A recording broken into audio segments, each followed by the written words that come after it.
거룩한 주일을 맞이해서 예배 나오신 여러분 모두를 주님의 이름으로 환영하고 또 진심으로 축복합니다. 우리나라 선교 초기에 조선 말기 때 외국인 선교사님이 한국에 들어와서 선교하기는 참으로 어려웠었던 일이었습니다. 문화도 문화였었고 또 경제적인 수준 차이도 많았었고 또 언어 문제가 심각했었고 그 당시 우리나라는 쇄국 정책을 펴고 있었기 때문에 서양 문물, 서양 종교 이거 참 쉽지 않았었던 문제였죠. 그런 와중 속에서도 우리나라 선교 초기에 교회 가면 쌀을 준다 이런 소문이 많은 가난한 사람들에게 들렸던지라 그래 교회 가면 쌀을 준대 하면서 교회 다니는 사람들이 꽤나 되었다고 합니다. 그렇지만 이들은 애시당초 예배는 관심이 없었죠. 설교를 듣기 위해서 교회 나간 것도 아니었었고 예수님을 믿기 위해서 교회에 출석한 것도 아니었습니다. 그렇기 때문에 이들은 교회 출석하다가도 문제가 해결되면 미련 없이 교회를 떠났고 또 교회가 문제를 해결해 주지 못하면 실망해서 교회를 떠났고 오래가지 못했죠. 우리나라 선교 초기에 관한 기독교 이야기들을 보니까 외국인 선교사님들이 이렇게 소위 쌀 문제를 해결하기 위해서 교회에 다녔었던 그 사람들을 가리켜 쌀 교인이라고 외국인 선교사님들이 불렀다고 합니다. 쌀을 얻기 위해서 다녔었던 거죠. 장날과 겹치지 않으면 매주일 예배에 빠지지 않고 출석했었던 한 장사꾼 그리스도인이 있었다고 합니다. 100리를 걸어서 그 먼 길을 걸어서 매주일 교회에 왔으니 참으로 대단한 열정이고 또한 신앙이었겠죠. 그런데 거기까지였습니다. 어느 날이었습니다. 한 분은 그 장사꾼 그리스도인이 선교사에게 오더니 뜬금없이 10달러를 달라고 얘기를 했습니다. 그래서 이게 왜 그러냐 하고 당연히 물어봤겠죠. 그랬더니 말인즉슨 주일 예배에 빠지지 않고 나온 대가를 계산해 달라 하는 그런 요구였습니다. 그러니까 이 장사꾼 그리스도인에게 있어서 예배 참석하는 것은 하나의 일이었던 것이고 그러니까 일당을 계산해 달라는 것이었습니다. 참 기가 막혔었죠. 교회 나오는 것이 일당이라고 그래서 10달러를 달라는 거였습니다. 선교사들은 너무나도 기가 막혀서 이야기를 말할 수 없을 정도였다라는 그런 기록을 남겼습니다. 이런 비슷한 이야기가 성경에도 있습니다. 예수님께서 요한복음에 보면 오병이어의 기적을 행하셨습니다. 이 소문이 쫙 퍼졌죠. 그러자 많은 사람들이 예수님께 몰려왔습니다. 급기야는 예수님을 자기들의 왕으로 세우려고 했었죠. 그런데 예수님께서는 이 무리들을 피해 산으로 홀로 가셨다고 하셨고 더 나아가 그것도 모자라서 배를 타고 갈릴리 호수를 이렇게 건너 가셨었죠. 그 무리들 왕으로 세우려고 하는 무리들을 떠나 가셨던 겁니다. 이들 또한 집요했죠. 그곳까지 따라왔습니다. 예수님 가신 곳까지 말입니다. 그러자 예수님께서 이 무리들에게 예수님을 왕으로 세우고자 갈릴리 건너편까지 따라온 이 무리들에게 요한복음 6장 27절에서 이런 말씀을 하셨죠. 썩을 양식을 위하여 일하지 말고 영생하도록 있는 양식을 위하여 하라. 아주 단호하게 얘기했었을 것 같습니다. 그런데 말이죠. 예수님 말씀이 옳잖아요. 그런데 그 다음부터 어떤 일이 생겼느냐? 그때부터 많은 사람이 성경의 표현을 보면 예수님을 떠나갔더라. 이런 문장이 나옵니다. 12제자는 아니지만 예수님을 따르는 또 어떤 무리들이 가까이 따르는 어떤 무리들이 있었는데 이 무리들도 일컬어 제자라고 불렀었는데 성경에 보면 심지어 그 제자들 중에서도 예수님을 떠나는 자가 생겼다. 요한복음의 기록입니다.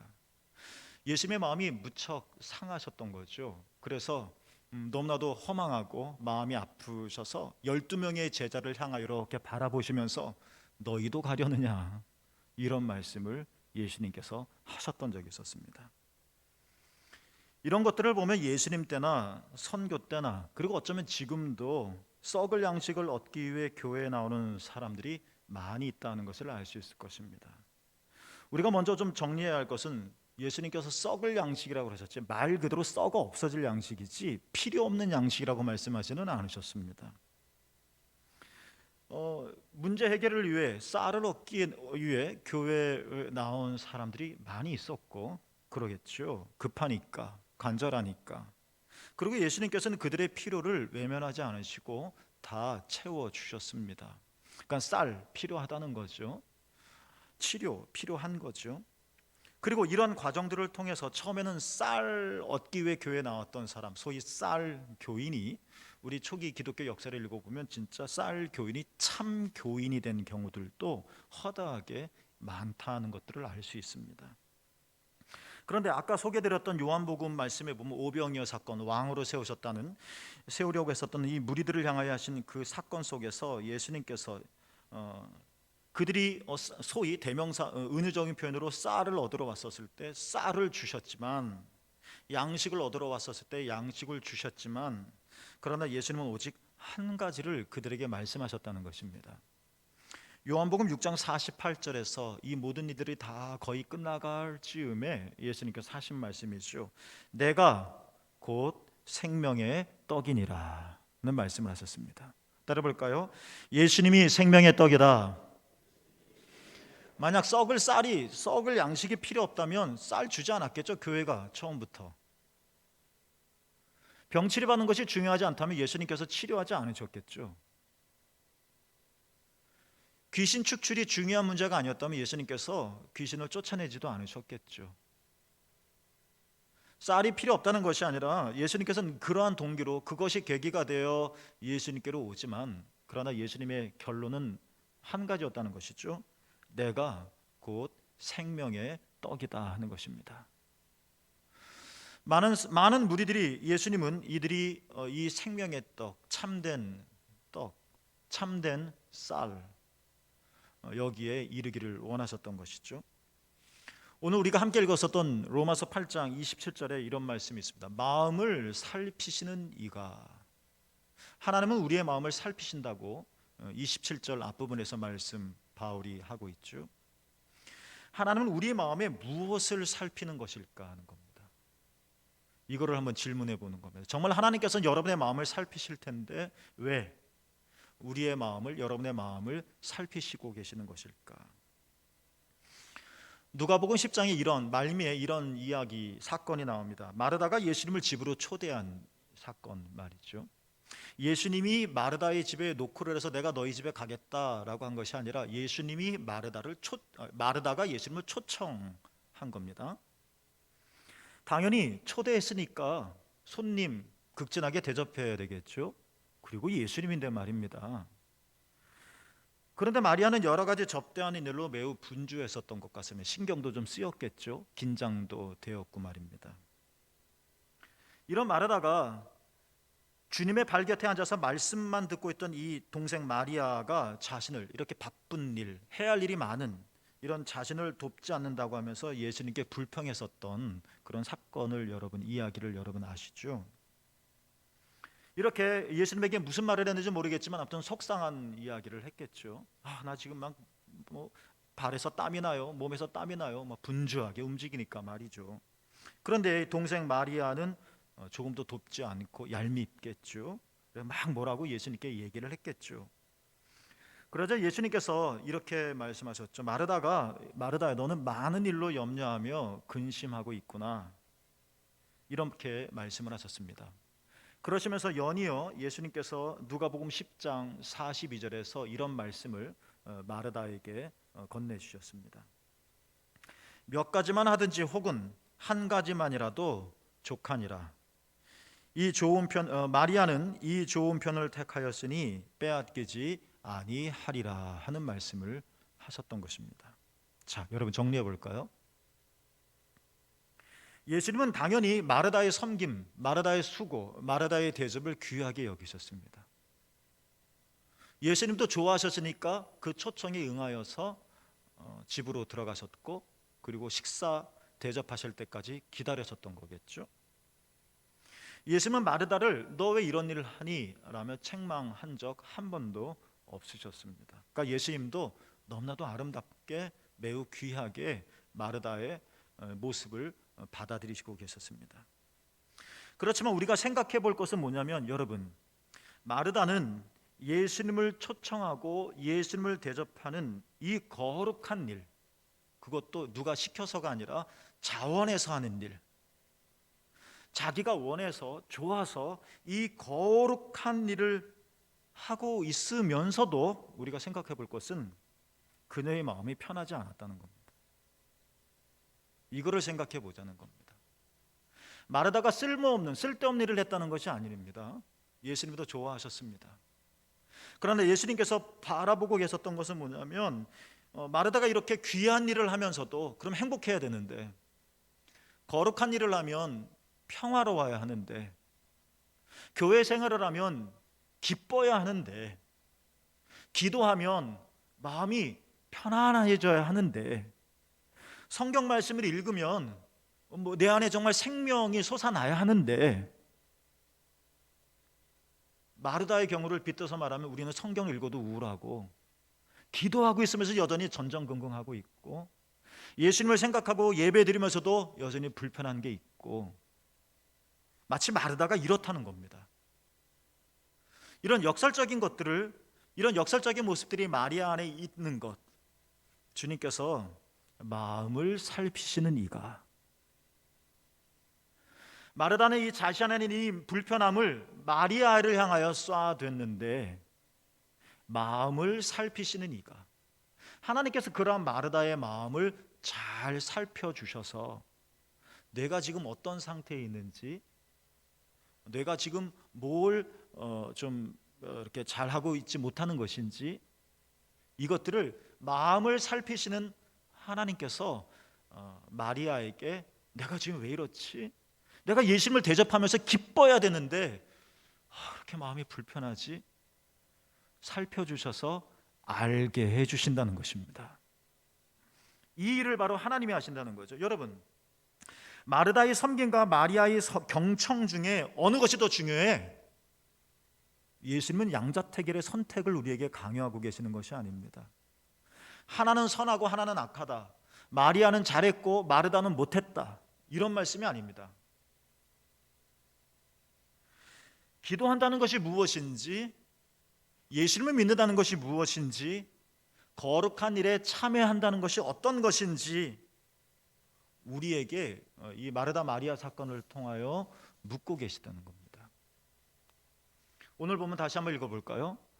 마음을 살피시는 이가 성령의 생각을 아신다 하셨죠. 이는 뭡니까? 성령이 하나님의 뜻대로 성도를 위하여 간구하신다. 주어가 뭡니까? 성령이 뭐 하시는 겁니까? 간구하십니다. 누구를 위하여? 성도를 위하여. 여러분, 성령께서 지금 여러분, 우리 모두를 위하여 한 명 한 명의 형편과 사정을 잘 아시는 성령께서 그러한 우리들을 위하여 간구하신다. 어떻게? 무엇을 위하여? 하나님의 뜻대로. 하나님께서, 성령께서 우리를 위하여 간구하시는데 무엇을 간구하시는 겁니까? 우리가 하나님의 뜻 안에서 기도할 수 있도록, 우리가 하나님의 뜻 안에서 거룩한 일에 참여할 수 있도록, 우리가 거룩한 일을 하면서 신앙생활하면서 하나님의 뜻 안에 거할 수 있도록,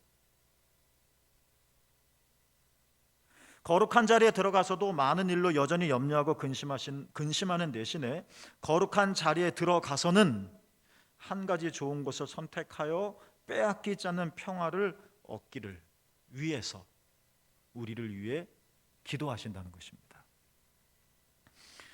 제가 참 좋아하는 비유가 하나 있습니다. 그래서 여러분에게 몇 번 말씀드렸는데, 이거 사실 기독교적인 예언은 아닌데 제가 좀 약간 각색을 한 겁니다.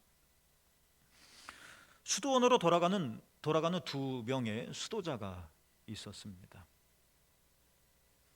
한참을 걸어왔습니다. 고향으로 가는 거죠. 이제 강을 건너려고 했습니다. 그 참에 그 강가에서 너무나도 아름다운 여인과 마주치게 되죠. 그녀도 강을 건너려고 했었습니다. 그러나 물살이 너무 셌습니다. 그래서 여자가 혼자 그 강을 건널 수가 없었죠. 그래서 오랫동안 건너지 못하고 머뭇거리고 있었던 겁니다. 그러던 차에 수도자 두 명을 만난 거죠. 그래서 수도자 두 명 중에 한 명이 그 여인을 업고 건너편으로 데려다 주었습니다. 이 여인도 건너야 하니까 건넜습니다. 그러자 두 명 중에 또 다른 수도자가 여인을 업어다 준 수도자를 막 나무라기 시작했습니다. 2시간에 걸쳐서 계율을 어겼다며 호되게 비난을 했습니다. 내 자신이 수도자라는 사실을 잊은 거 아니요? 라고 하면서 힐난을 했습니다. 감히 여자의 몸에 손을 대다니, 그것도 모자라서 업다니, 업어서 나르기까지 하다니 도대체 있을 수나 있는 일이냐 하면서 막 싸댔죠. 해도 끝날 기미가 없어 보이자 이 동료의 설교를 끈기 있게 견뎌내고 있었던 그 여인을 업어서 강을 건너게 해줬던 그 수도자가 마침내 한마디 입을 열어서 했습니다. 이 말을 우리가 한번 좀 들어봤으면 좋겠습니다. 이렇게 말을 했습니다. 형제여, 내가 여인을 강가에 내려놓고 온 지가 언제인가? 그런데도 자네는 계속 그녀의 이야기만 하고 있으니 아직도 그녀를 등에 업고 있는 사람은 혹시 자네가 아닌가? 여러분, 이 말을 우리가 좀 곰곰이 씹어봤으면 좋겠습니다. 강을 건넌다는 것은 글쎄요, 영적인 훈련을 통해 근심과 염려를 넘어가는 것을 의미하는 거겠죠. 건너가야 하는데 물살이 세서 건너가지 못하니까 말입니다. 그런데 어찌됐든 영적인 훈련을 통해서 건너갔죠? 건너갔습니다. 그런데 이전과 똑같습니다. 여인을 내려놓았습니다. 그런데 아직까지도 그 여인을 다른 한 명의 수도자는 계속 얘기하는 겁니다. 강을 건넜음에도 불구하고 이전과 똑같다면 강을 건넌 이유와 의미가 사라지는 거겠죠. 십자가는 어떤 곳일까? 여러분, 수직과 수평의 세로와 가로가 만나는 곳, 십자가죠. 십자가는 어느 목사님의 표현처럼 교환의 장소이기도 합니다. 실제로 사도 바울이 로마서 6장에서도 말했는데 십자가에서 나의 문제는 교환이니까 나의 문제는 주님의 것이 되어지고 주님의 것은 내 것이 되어지는 겁니다. 내가 예수 그리스도의 십자가를 의지하고 예수 그리스도의 십자가의 은총을 믿는다는 이야기는 십자가에서 예수님과 교환을, 이러한 영적인 교환을 했다는 것입니다. 바울은 이것을 세례라는 단어로 표현했습니다. 내가 예수님이 죽었지만 십자가에서 교환이 이루어지는 겁니다. 내가 죽은 것이 되어지는 겁니다. 예수님이 부활하셨지만 십자가에서 믿음을 통해서 교환이 되어지는 겁니다. 내가 다시 사는 것입니다. 참으로 내가 예수님을 믿는다는 이야기는 이런 거룩한 영적인 교환을 예수님과 하는 겁니다. 여러분의 것은 다 주님이 십자가에서 취해 주셨습니다. 그리고 예수님께서는 주님의 것을, 하늘의 것들을 십자가에서 여러분에게 교환으로 건네 주셨습니다. 우리가 인간으로서 가질 수밖에 없는, 내가 인간이기 때문에 느낄 수밖에 없는, 내가 인간이기 때문에 어쩔 수 없는 수많은 것들, 마르다 마리아 이야기를 빌리면 염려하고 근심하게 하는 많은 일들이 있습니다. 어찌 이거 없는 사람이 있겠습니까? 다 있죠. 그러나 우리가 십자가로 나간다는 것, 우리가 기도로 나간다는 것, 우리가 거룩한 곳으로 행한다는 것은 이러한 나를 염려하게 하고 근심하게 만드는 이 모든 것들을 주님께 가지고 와서 이 거룩한 십자가의 장소에서 교환하는 겁니다. 그것을 내려놓는다는 것입니다. 마음을 살피시는 이가, 주님은 우리를 지금 살피십니다. 뭘 잘했는지 뭘 못했는지 우리를 따지고 정죄하기 위해서 살피시는 것이 아니라 뭐가 나에게 어그러져 있는지, 내가 기도하면서 왜 여전히 나는 한숨이 나오는지, 내가 예수님을 믿으면서도 나는 이렇게 어깨가 무거운지, 나는 영원한 소망을 가지고 있다고 우리는 확신하면서도 우리는 왜 여전히 이 땅에서 눈물을 흘리고 있는 건지, 이 땅에 대한 미련에 갇혀 있는 건지, 우리는 거룩한 공동체에서 신앙생활을 한다는데 왜 우리는 이 속에서 여전히 힘들어하는지 마음을 살피신다는 겁니다. 마음을. 내가 하나님의 거룩한 기도의 자리에, 십자가 자리에 들어가면서도 왜 나는 여전히 염려하고 근심하게 하는지, 그게 있잖아요. 나를 그렇게 만드는. 기도는 중요한 한 가지가 무엇인지를 우리로 깨닫게 하고 그 중요한 한 가지를 선택하는 자리라는 것입니다. 우리는 많은 것들을 가지고 기도의 자리로 나아갈 겁니다. 이거 해결해 주세요. 쌀 주세요. 썩을 양식이지만 양식 주세요. 다 필요하니까 구합니다. 우리는 이런 것들을 다 하나님께 드리면서 거룩한 십자가의 교환 장소에서 이걸 다 주님께 맡기고, 맡겼다면 우리는 편안하게 해야 되는데, 우리는 기도하는 중에도 아니면 기도하고 나와서도 우리는 여전히 이것들 때문에 염려하고 근심하고 있다면 이 기도가 우리에게 어떤 유익이 되어지는 것일까? 마음을 살피시는 하나님, 그리고 성령께서는 그렇게 하지 말자.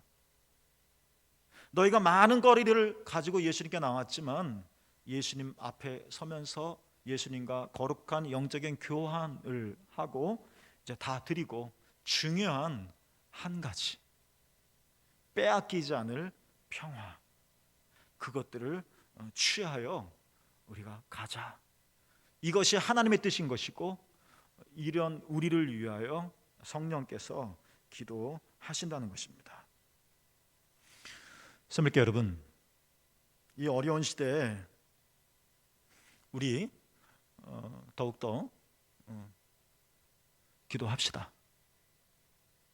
기도하지 않고 우리가 어떻게 헤쳐나갈 수 있겠으며, 기도하지 않으면서 우리가 어찌 감히 할 수 있다고 말할 수 있겠습니까?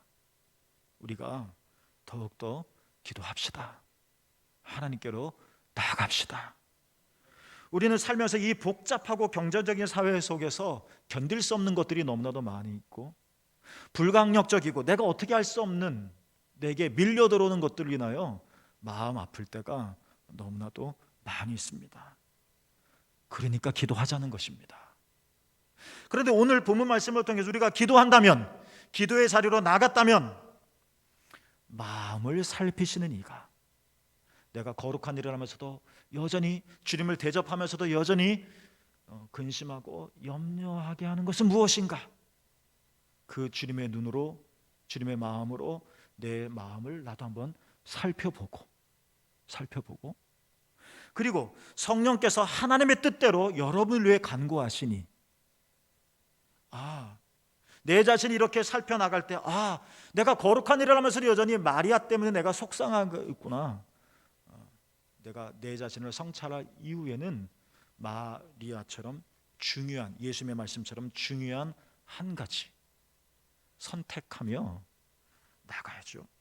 그분은 바로 우리 주님 예수님이시지 않겠습니까? 그분만이, 기도의 자리에, 거룩한 자리에 오직 그분만이 나와 그 사이에 계시기를 축복합니다. 그래서 우리가 기도하고도 새처럼 날아갔으면 좋겠고, 기도하였다면 독수리가 날개치며 올라간 같았으면 좋겠고, 우리가 거룩한 일에 참여하고 신앙생활을 한다면 여전히 우리 주변에 산재한 것들은 많이 있겠지만 사슴이 뛰듯이 살았으면 좋겠습니다. 마음을 살피시는 하나님, 그분께서 우리로 깨닫게 해주시고, 그래서 성령의 간구로 참으로 중요한 분, 절대로 놓쳐서는 안 될 분, 예수 그리스도, 그분 좋은 것 하나를 선택하여 하나님의 평화로 나가시기를 주님의 이름으로 축복합니다. 기도하겠습니다.